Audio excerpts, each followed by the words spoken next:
Grabe mga tol. Parang sinusundan talaga ako ng mga uwak. Parang nakapaligid na sa aking papawid.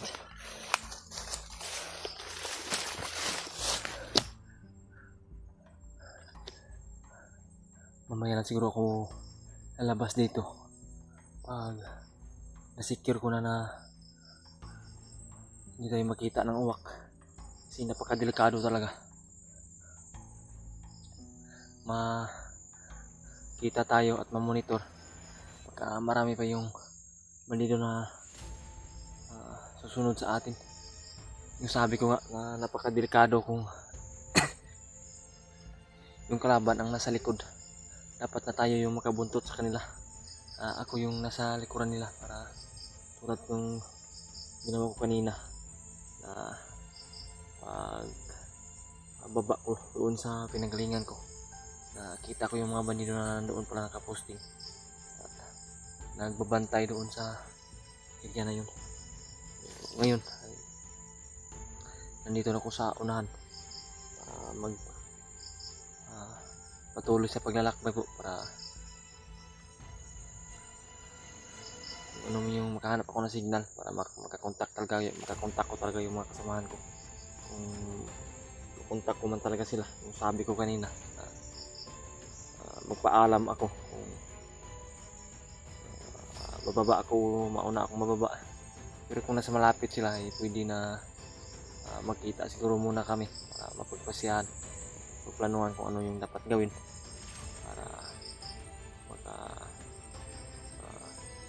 para perfect talaga yung plano namin para lumakas yung pwersa namin. Grabe, talagang sobrang katina talaga ng yung noo ko mga tol. Pag mapapawisan pa lang parang may sugat na ba, iwan ko kung ano nang kasi sa walang ligo-ligo siguro to. Wala talaga akong nakikita dito na mga tubig po na pwede pagliguan. Sa ngayon mga tol ay maya siguro magdandahan ako sa paglalakad para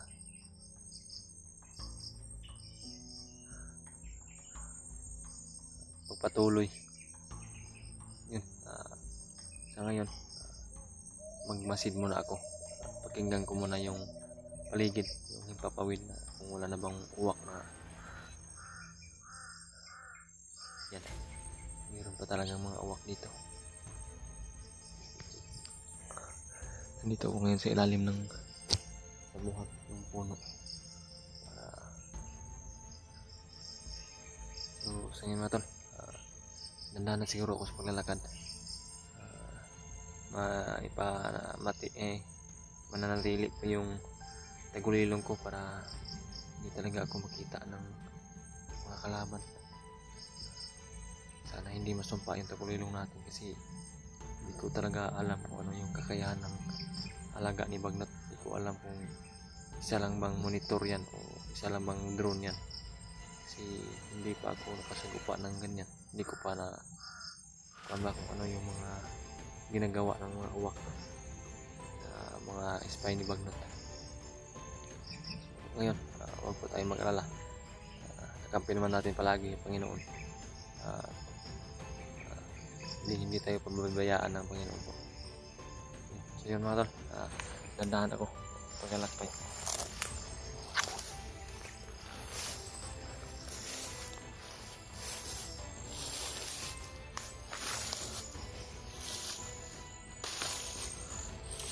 Sana ito na talaga mangyari sa akin. Ano man yung nangyari, nakasigurado ako na hindi ako magpapahuli, hindi ako mapapakorner para makatakas. Sikapin ko po talaga na makalayo sa tuna na mga masagupa o darating.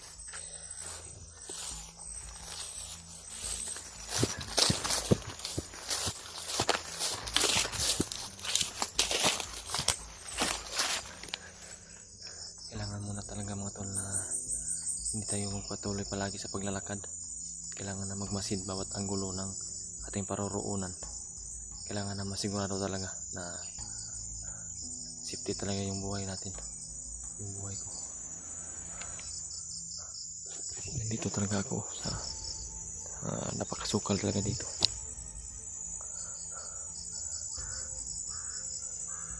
Yan naman yung boses na naman ng uwak.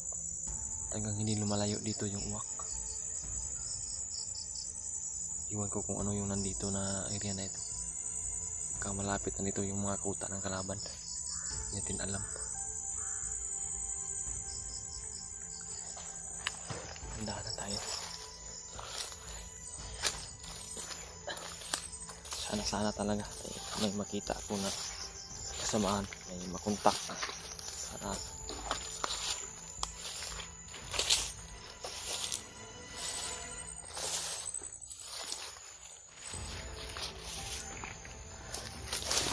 uwak naman.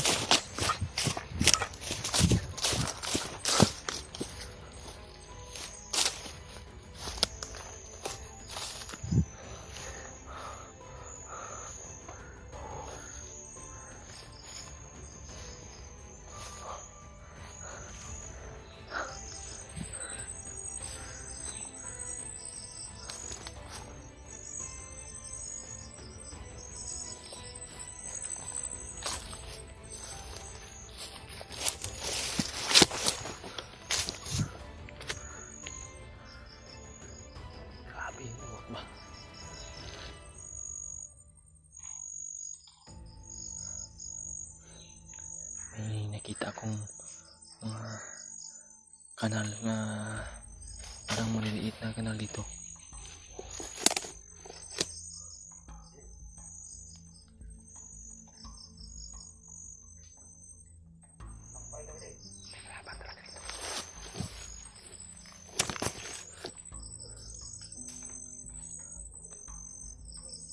May kalaban dito.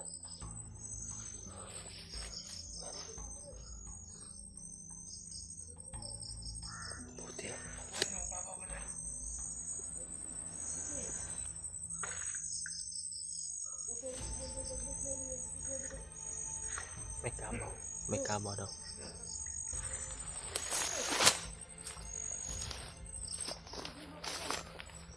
Isa Commander.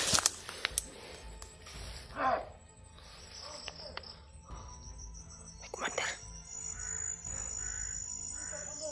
Apa yang gusto bebalo sa inyo? Ang alerta ng tanan. Ako kayo Commander Banglas. Yung asawa ni Warlo. Kabuhi. Oh, pamatay yung atong mga tauhan dito. Nagtiman na nga ang atong mga kawan. Nalaman na nila na Sinamalan na magbantay na. Sinamalan na dakop na ito nagbalik. niligtas na niya yung asawa niya. Ako kayo Commander Banglas. Nagkakalit na siguro. Ikuha ra. Madali tayo, nga pamaagi. Saan daw kabog ang kalaban?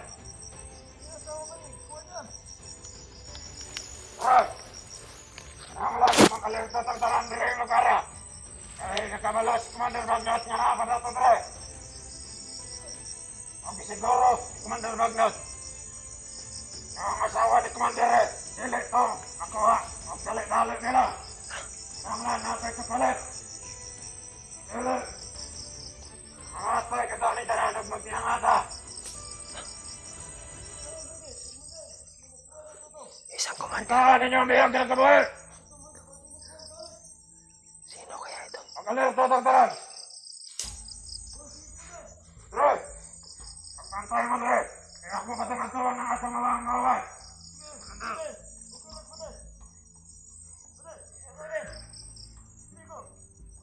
Tama, magtinanga Dre ho. Ako atuan ng mga kawan. Sakali, kawan ito.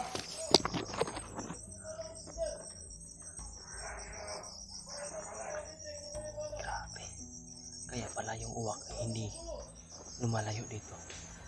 Kasi may sinamahan pala na isang Commander. Talaga di Bagnot.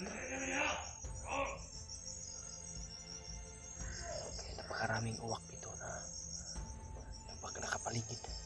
Marami ding mga balido.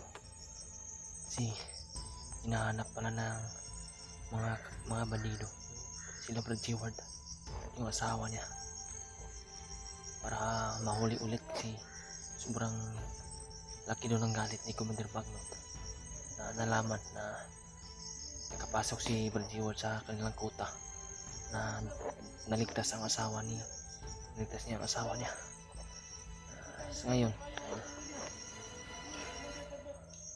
talagang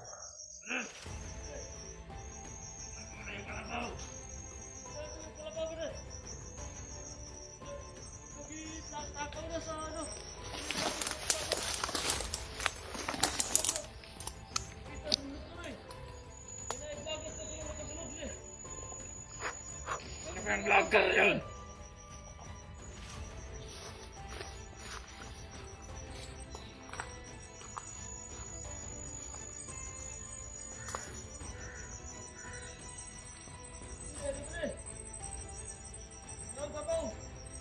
Ha?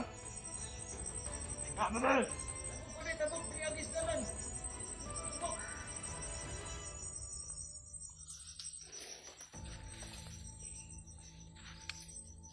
Hindi pa kayo. Buwan na ng trabaho na, baka tayo kay Commander Bagnot.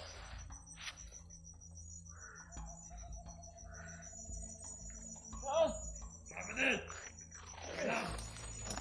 Ano ko na sila na? Hindi lang ko na ba?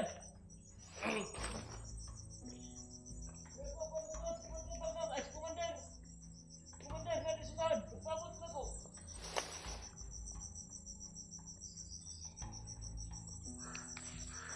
Tawag ko itong asawa ni Commander Orlo. Gimana ako mahalin na ba din? Dali-dali na ito tapos ko.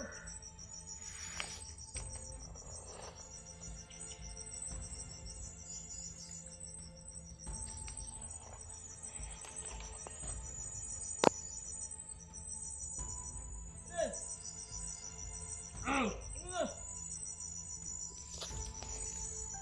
Tapos, Commander. Ha?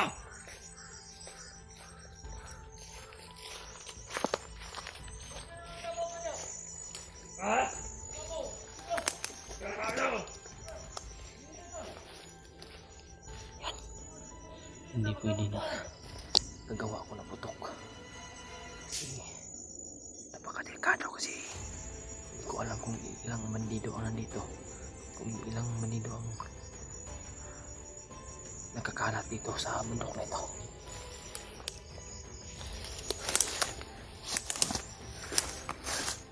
Ano bang sinyalis dito? Bakit ganito ang nangyari ngayon? Parang may kakaibang sign ito.